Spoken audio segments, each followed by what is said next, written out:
Both BBC pundits Gary Lineker and Alan Shearer gave their views as Manchester United took on Brighton. BBC pundits Gary Lineker and Alan Shearer both called for a change to the FA Cup rules during the semi-finals.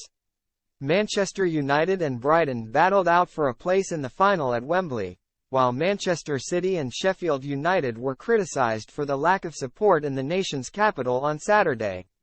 Since the new Wembley opened in 2007,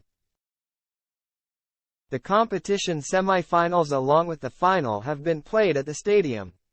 Previously, grounds such as Old Trafford and Villa Park had hosted meetings between the Final Four, with the prize a trip to Wembley's hallowed turf. However, as complaints grew over Northerners forced to London in an expensive day for Manchester City and Sheffield United, the question was posed once again over whether Wembley should be reserved for the final only. Lineker raised the question and admitted that he thinks the rule should be changed. "The one thing I noticed there, during Manchester City versus Sheffield United, though, was the amount of empty seats here at Wembley," he said during the BBC's coverage of United versus Brighton. I think official attendance was just under 70,000. It didn't quite look like that, but that's the bit that's normally more empty than others. Is it perhaps time, when you've got two northern teams, to have a little bit of a rethink in sending everyone down for the semi-finals?"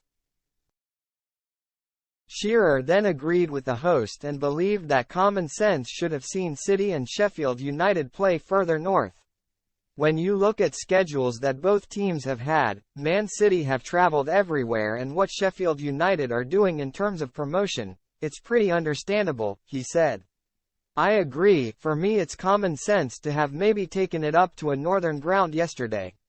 While former United goalkeeper Peter Schmeichel was in agreement with his colleagues. "It's a difficult one. It's expensive, very, very expensive to attend a football match, and I think this is more expensive than normal," he added. "We've got inflation, high inflation, energy prices, people just can't afford that. That's maybe where you should go in and have a think about what's important." Then ex-Brighton striker Glenn Murray added, "When you're thinking about bringing a couple of kids in the family, it's an expensive day out, isn't it?"